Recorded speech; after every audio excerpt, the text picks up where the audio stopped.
Hey everybody, thanks for tuning in to 100% Uptime again. I'm Ken Adams and I'm joined today by Dave George, our CEO and co-founder of P2P Labs. Hey Dave, why don't you introduce our special guest today? Oh, no problem, Ken. So, Ken, our guest today is Jody Gonzales, CEO and co-founder of, among many other companies, UponAI. She's a true veteran with over 25 plus years in telecom.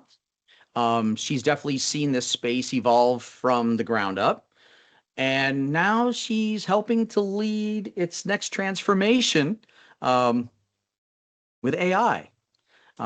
Today, we're going to talk about her journey, what led her to take the leap into AI, what Upon AI is building, and maybe most importantly, what all of this means for service providers navigating a rapidly changing landscape.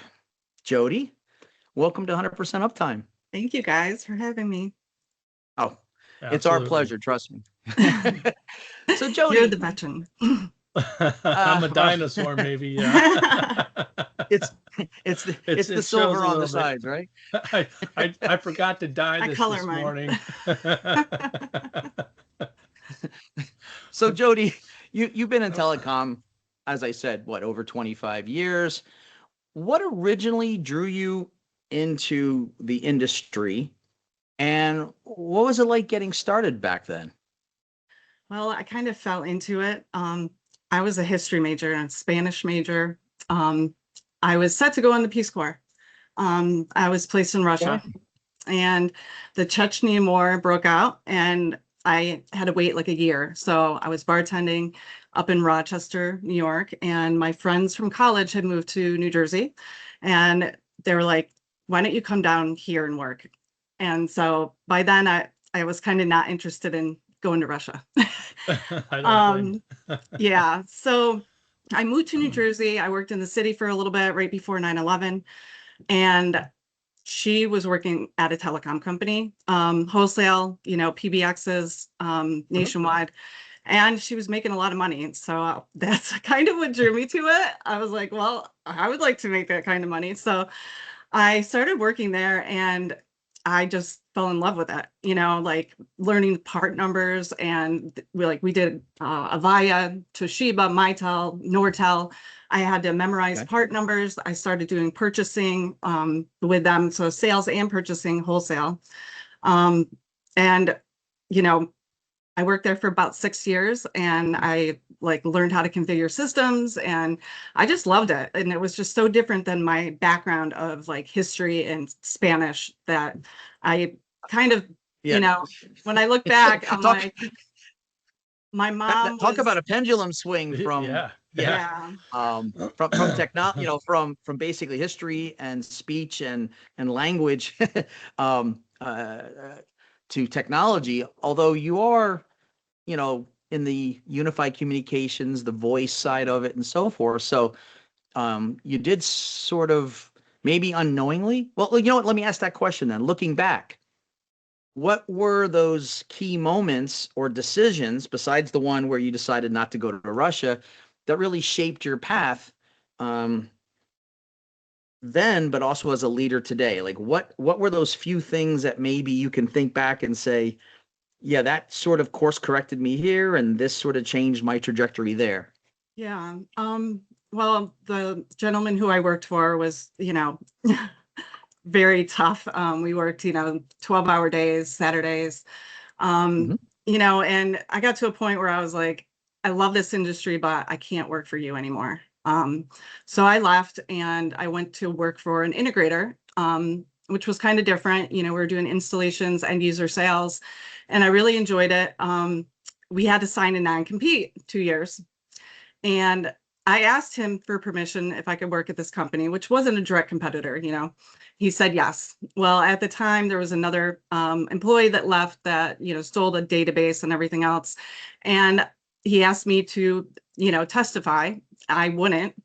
So he turned around and sued me Right. too. So that was Oh, yeah, Wow. 5-year battle. Um, Ultimately, went to court, kind of settled, but 5 years of very expensive what lawyers. What was the lesson there? Since our audience, obviously a lot of our audience are owners of companies, they are mid-management, HR, people responsible for certain things. What would be the lesson or takeaway from that experience before you keep going? When people say, oh, non-competes don't hold up, they might not, but if they have enough money, they're going to break you. Another lesson, or what I view, like, I fought really hard to be able to do what I'm doing today, fighting him in court, and because I enjoyed it, I could, he wanted me to walk away and not be in telecom. I refused. I was like, this is what I want to do for the rest of my life. And I fought him. So, it was, it was a battle. I look back, it was very difficult, but I think that's what shaped me today. So it definitely shaped you. It sounds like it might have provided a little bit of a drive in order to get to the next step. That's a good segue. Let's come forward now in the time frame here. Let's talk about your current venture, right? Your most recent venture. What was the moment or realization that made you decide to take the leap into AI and co-found UponAI? Well, I was talking to a friend in Canada, and it's always in the back of your head, when are you going to sell your company? Or what could you get for your company? So he was like, hey, I have a friend that's willing to offer, I think, 3x your annual for your company. I'm like, well, would I walk away with it? I'm like, maybe. So I started talking to this gentleman, and the first thing he said is, oh, no, no, no, no. I'm only offering like 1x. I'm like, well, no. But he said to me, but if you had integration with AI into your UCaaS, that valuation is going to increase. And I'm like, what do you mean? We started talking more about AI voice. So that's when I started researching it. I was like, yeah, this is something that I think is going to happen. This was 3 years ago. So I had a phone call with Bill, who I met, another, NetSapiens partner. And I told him about, my idea. And then he called me like the next day. He's like, I want in. He's like, I hope I'm not being too pushy, but I want in. And I was like, yeah, no, I want all the help I can get. And his approach to marketing and my technical, just, it fits, we're a great team. So for the audience, you said Bill, but many of our audience may not know Bill McLean. So let's do this. Let's first introduce Bill McLean as a co-founder to UponAI. But then, for some of our audience, this may be the first time they're hearing about UponAI. So why don't you talk just a little bit about UponAI? We're going to go into a little deeper, I promise. But also, what was yes, you were looking at it from a valuation perspective, which is certainly solving a problem for you. But what does UponAI do or solve as a problem for service providers and for customers in general? So, the AI voice world was in its infancy. It was definitely started. So we started looking at all these different solutions and how we could integrate it into our platform. What we found quickly was that AI voice people are not telephony people. Oh, They no. they do not know it. So we Nope. went to so many different companies saying, okay, can we integrate our voice? Well, you have to use Twilio, or you have to forward your calls. And I'm like, that's not going to work for us. We need it. People need transparency for all of their calls. They need to see it, mostly for call centers, but everybody. So, building what we did, we had to actually do it ourselves because no one else had the solution. And, we got to a point where, okay, you know what, we can't, use this platform or that platform. We need to build it ourselves. So we worked like 1.5 years researching. And then finally, last September, we decided to start building and hiring our own developer. And with that, now we have a fully integrated platform that could connect to any SIP connection or any PBX out there. So it's unlike, a RingCentral that now has AI or other platforms. We are agnostic, can go to anywhere in the world, really. I have a client in New Zealand and in England. So it's I'm gonna interject. And so for the audience who's never visited your website, who Okay. doesn't know who UponAI is, you've got this agnostic AI platform. It's robust. What is it doing for them specifically? Because again, they don't know what Sure. UponAI is. So give them the I hate to use this term, I- elevator pitch. Sure.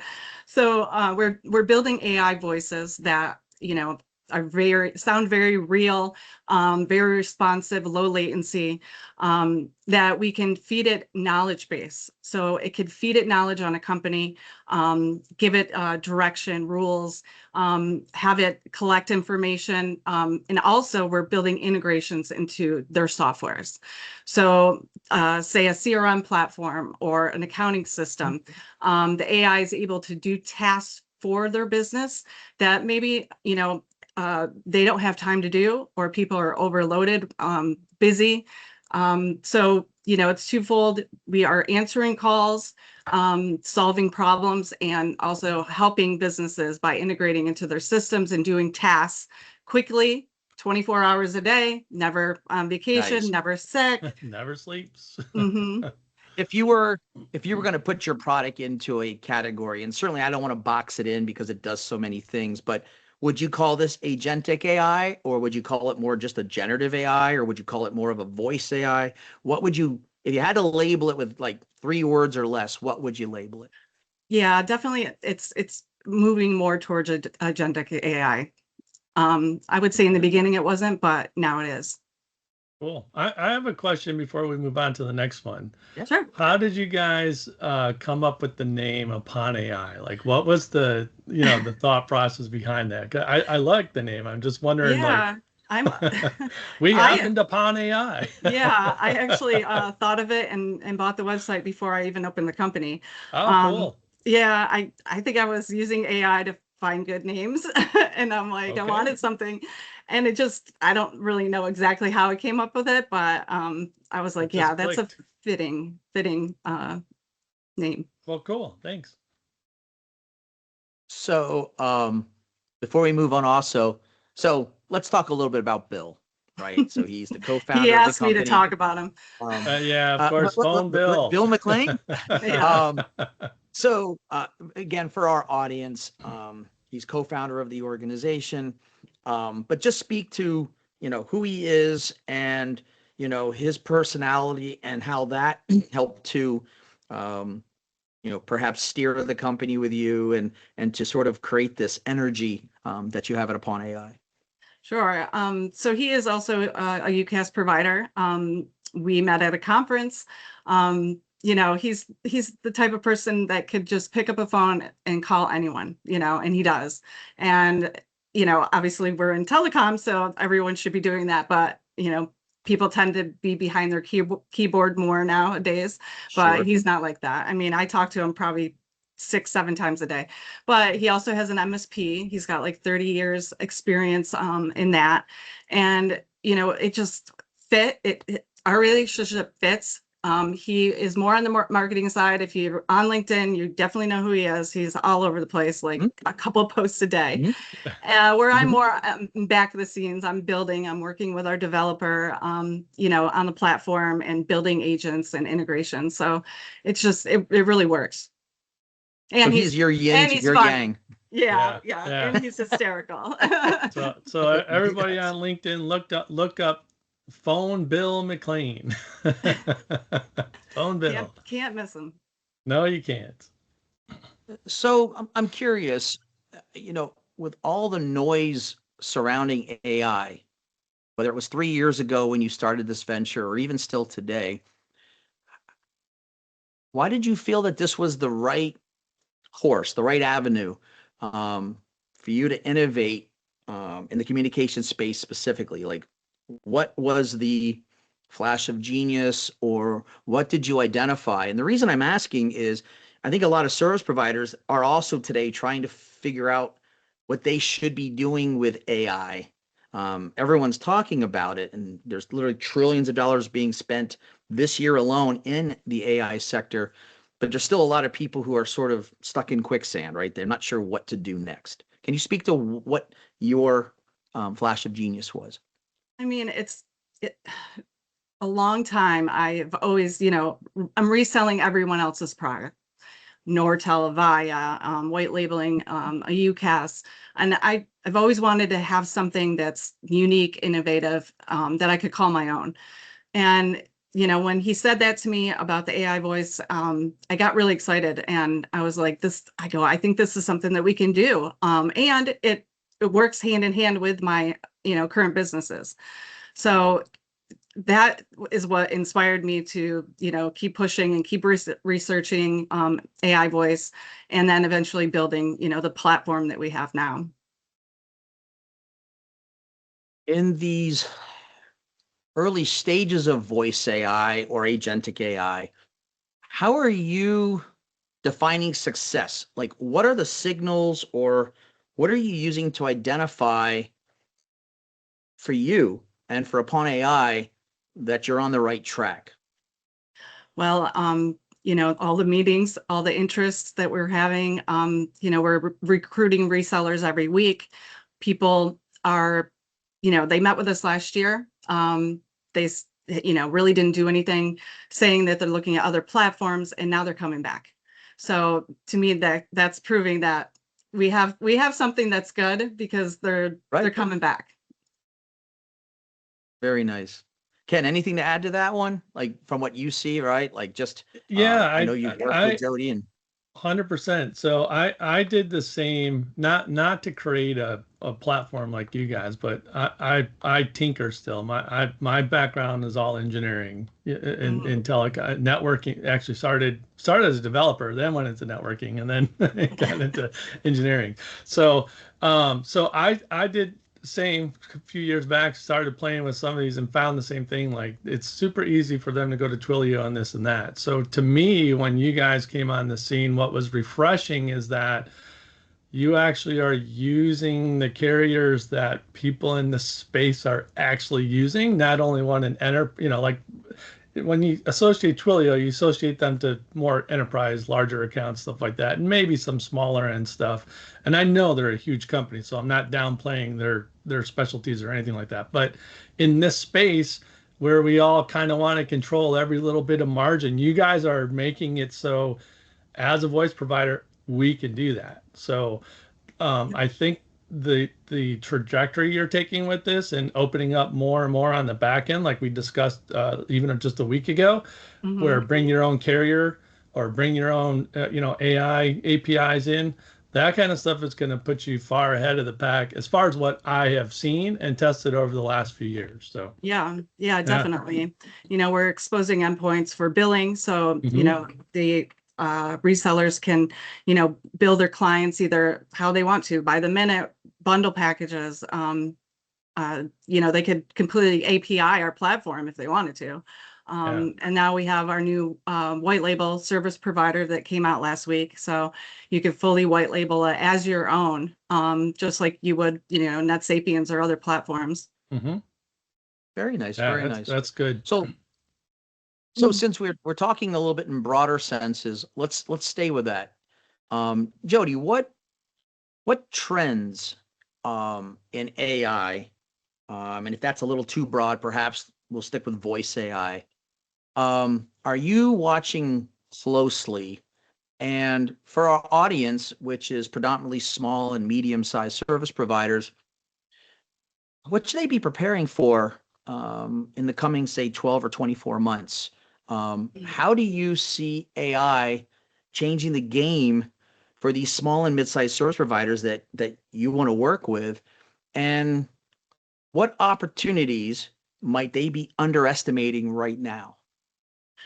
I mean, not just in voice AI, but the AI in general, all these tools that are coming out, like Cowork,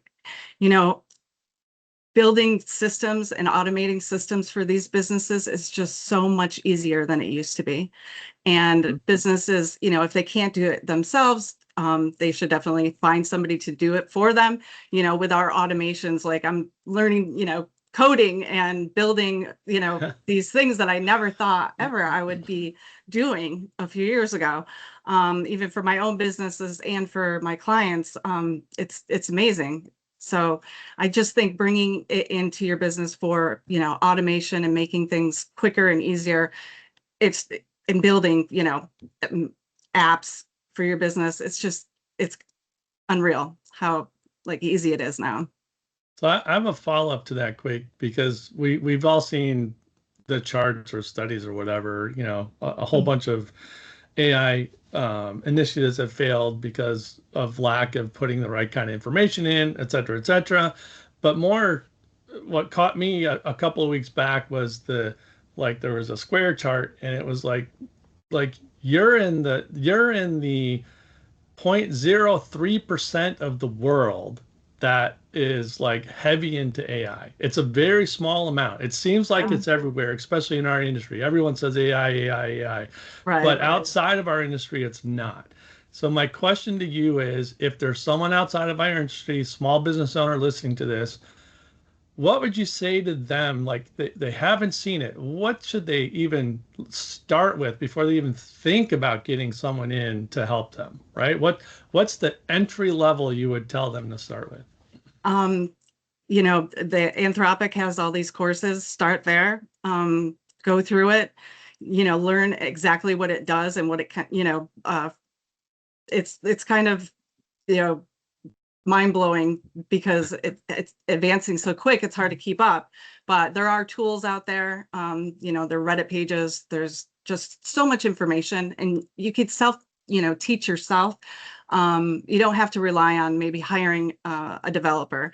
Like a few weeks ago, I had somebody bugging me for work to build, AI and an automation. So I sent him a scope of work and I said, you know what, give me, how long this would take you. He came back at like 15 to 20 hours. I did it in 2. I'm like, Yeah. he was saying he had to build all this script and JSON. I'm like, no, you get AI to do that for you. So I think just using the tools out there that you could find to learn it. And then once you get stuck, then, bring in the big boys. Mm-hmm. So we did a podcast with an AI expert. He doesn't consider himself an expert, but when you're training Google's team in Europe on their own Gemini product, I would argue he's got to be pretty good. Who was that? Tim Cocker. Okay. He's based out of the Mediterranean, real sharp guy. He did our training, for example, for our company. But the reason I bring him up is, there are even people who are out there that would train your team to get alignment, to get people all on the same page, all rowing in the same direction in the boat, if you will. They'll all be at different levels of interest and or ability, certainly. But once they all see the possibility, and you mentioned Claude, or excuse me, Anthropic, but you look at code and co-work, and I mean, where those are today versus even just 12 months ago, and the ability to have it produce product for you basically is it's pretty amazing, right? Yeah. So for me, what I'm hearing is yes, definitely start embracing it. It creates efficiencies. It's okay to take risks. To get started, though, I think just getting training, and whether you do training through an individual or do it through online courses, I think that's the first step. To help them with this. Now, because AI is creating all this noise, and even though it's a small percentage, it's still, I think every single conversation I've had with a service provider over the last 6 months, AI has come up in the conversation every single time, even when it's not even really relevant or pertinent. So there's definitely this interest. Is AI, is it AI that gives you hope or optimism about the future of communications, or is there something else that you look at and say, that's what makes me feel positive about our industry? It's a tough one. Yeah, I think that there's so many AI companies out there, AI voice, but I think the ones that are going to succeed are going to be using these tools to enhance different things in their platforms that aren't currently there. Not only voice, but using AI to create new items for like UCaaS companies. So I'm positive that that is going to happen. And, I have my platform with you guys as well as the Net Sapiens, and I Sure. plan on building a lot of AI tools into both of them. Yeah. We always say this to make it stickier. I think the more you bring to your customers that help their businesses, they're not going to leave you and go somewhere else. Right. Well, certainly helping their business, right? It's not, I say this to Ken all the time. The technology is cool. The tech is great. But they want to have an actual outcome that's positive for their business, right? They're not buying software. Most end users are not buying software for the sake of saying they have this cool, shiny new thing. They actually need it to do something that creates revenue, efficiency, reduces churn. Something has to happen of benefit. So totally agree. Which leads into my next question for you, which is there's a ton of hype around AI as well, right? I mean, if you're on LinkedIn, reading even some of the stuff that's out there, what do you think the telecom industry is perhaps getting wrong about AI in general? Gosh, I don't know. It's okay if you don't have an answer, that's fine. Yeah. But I want you to but take your time. This podcast is not meant to be like a gotcha. It's think about it. Is there Well, something maybe that you're seeing? Are they going too fast with something? Are they not developing something out? Is there maybe they're doing a lot of proof of concept, but really, again, back to outcomes, they're not really proving to the end user where the benefit is going to connect. right. Is there something that you've seen, Jody, that you're like, Yeah. boy, we could be doing that better? Well, I think a lot of the big players out there, they see that there is a need for AI voice. So they are bringing it in, and it is very basic for people, but they're not actually, solving problems. So yeah, they have an advanced IVR system.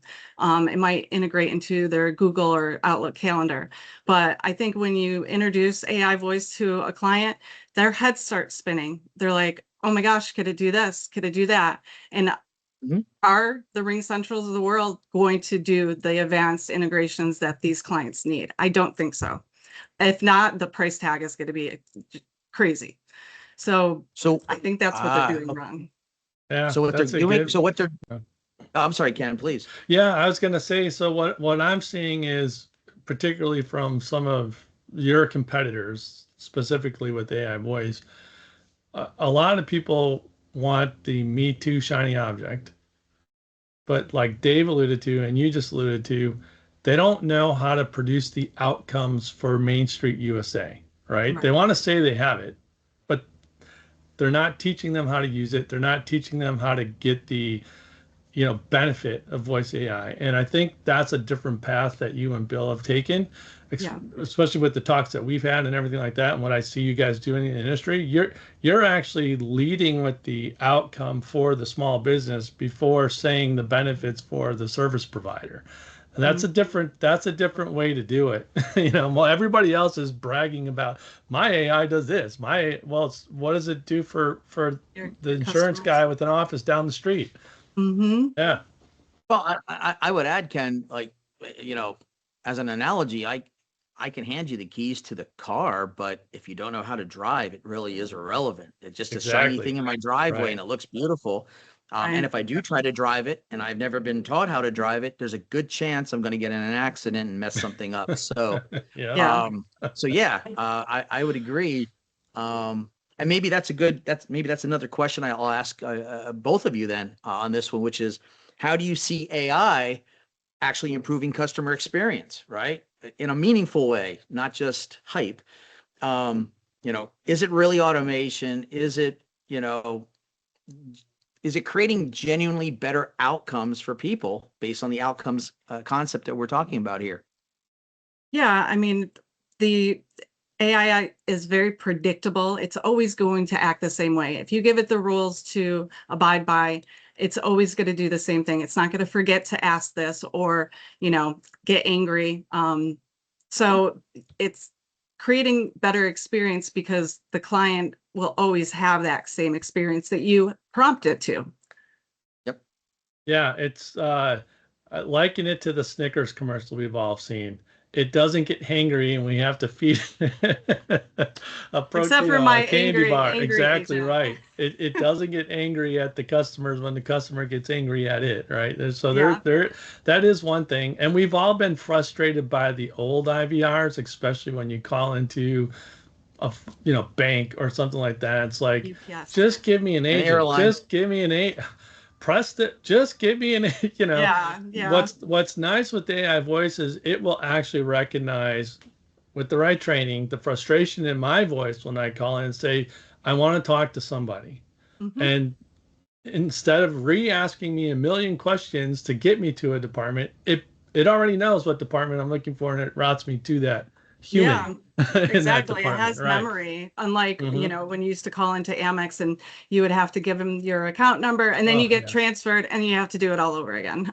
Yeah. Very frustrating. Exactly. Is this an opportunity for the small and medium service provider to actually um, re-embrace the concept of professional services, right? I feel like sometimes I talk to CSPs, and when they were going on site to install physical PBXs and key systems, there was that human interaction where they actually learned what the owner wanted. They understood what the office manager, they understood what the customer service department needed. There was an interaction that allowed you to create, within the limitations of the technology, a solution that worked for them. And then what happened with this, and I don't want to blame it all on COVID, back in 2020, but certainly that didn't help. But there was this move to the cloud over the last, say, 10 years where we just, and I'll use this term loosely because I'm sure a lot of service providers still deliver a phone, but we drop ship phones. We just installed the phone. Here's the device on your desk. It works. There was less interaction from a professional service perspective. Is this not almost reinvigorating the concept of taking the time? You got to charge for it, but working with the customer. But in a way, you're also helping them develop workflows. They're understanding their processes. You're finding gaps in what they do today that now the AI may be able to fill. I mean, how do you see that, Jody? Is it an opportunity? Is this, Yeah. beyond just the gold rush of AI, is there a way to get back to interaction where, because humans feel like they're going to be replaced? Well, maybe it's not. Maybe this repetitive task gets replaced by AI, but maybe the actual interactions of developing the AI knowledge set, the processes, the workflows, that could still be very much human, I think. Certainly. When you are doing discovery with your client, they might have been your client for the last 5 years, but you don't really know anything about their business, their processes, what their pain points are.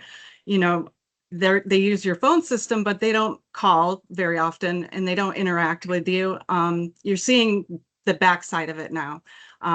You're learning who the employees are. When we're trying to handle building this for like a department or a group of people, we're meeting with these people, finding out how they want this to work to benefit their business.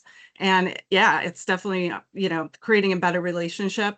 I had a meeting right before this with a lawyer and of what they want to do with their AI. And I didn't even know what kind of law that they practiced prior. So it definitely, strengthens the relationship with your clients. How does a service provider, um, let's use your product, for example. How does a service provider purchase your product, deliver it to their end customer, and then add in that layer of professional services? Like, do you have a process, or I'll call it a playbook, that will help them so that if they do reach out to you, um, they don't have to go it alone? Yeah. So we offer a reseller program. When we first started, people are like, we want to get on your platform and play. And then it was question after question. They didn't know where to start. So now we have a 4-week training program. It's an hour a week with me, and we go over the platform, but we also go over how to integrate, and we build a custom agent for our reseller to be able to showcase for their clients. And in that, Nice. we're integrating maybe into a CRM, or we're doing a special build for a client. It's up to them what they want to build in that 4 weeks, but we go through it extensively and we teach them low code, no code, how to use webhooks, how to use AI to, make custom emails, how to build custom functions that will, the AI can work with to do an integration. So yeah, there is a process, and there's also, the learning factor. And now my resellers are going out there and they're doing it themselves. I see it every day. They're building it, they're building these workflows, and it's, I feel proud because we are, teaching people how to do it.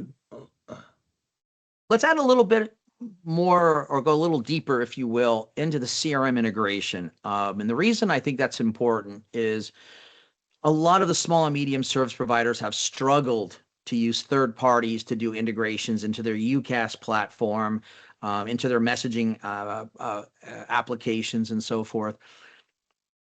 Companies live in their CRM, right? They basically log activity. It's where there's at least a certain amount of data. I'm not saying it's all encompassing, but there's at least some data that can be utilized for an AI solution, whether it's a generative solution or whether it's voice AI or whatnot.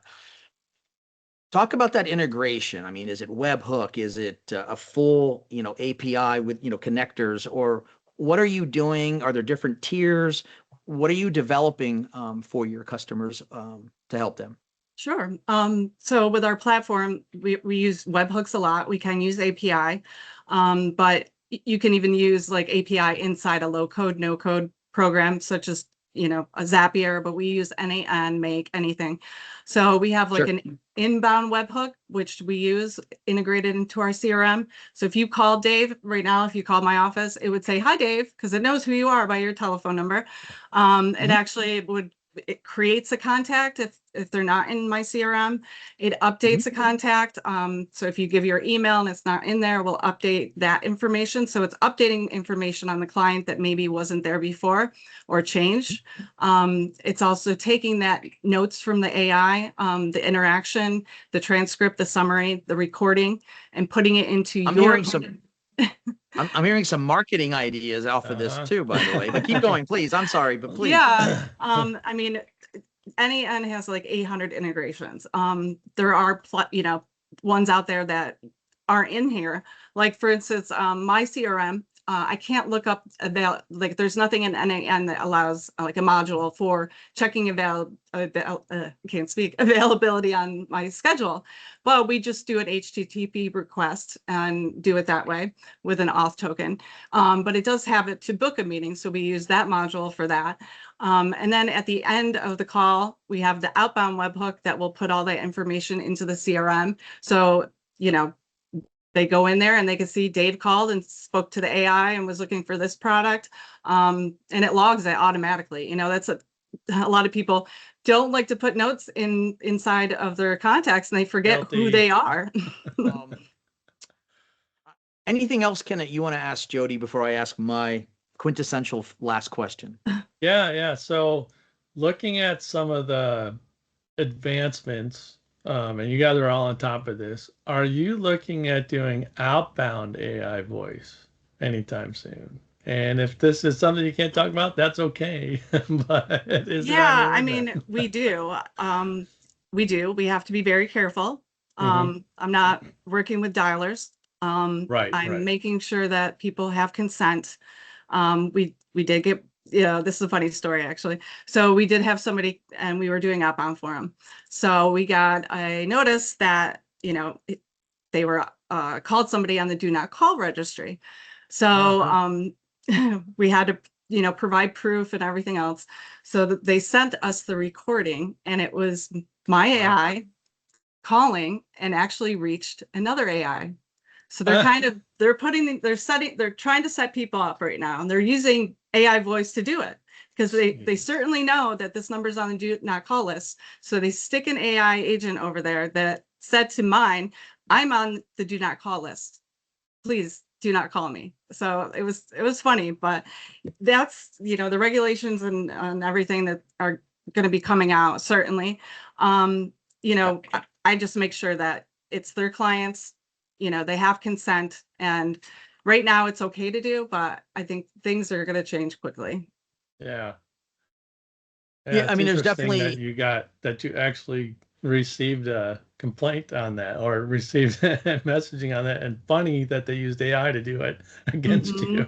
Yeah, I was like, okay, yeah, I guess this client didn't have consent. Yeah, apparently not. Yeah, I mean, the robocalling laws are going to continue to evolve. Obviously, I think there's several billion robocalls a month. Ugh, When it's I read outrageous. the trade news. They all So called me this obviously, Yeah. morning. My phone I must get. have rang 6 times so far. Oh yeah. Well, there's an extended warranty out there for me somewhere based on these calls. So Jody, my final question to you: what is one thing in this evolving ecosystem of telecom, techcom, AI or AI voice, you pick, that we're not talking about that perhaps we should be?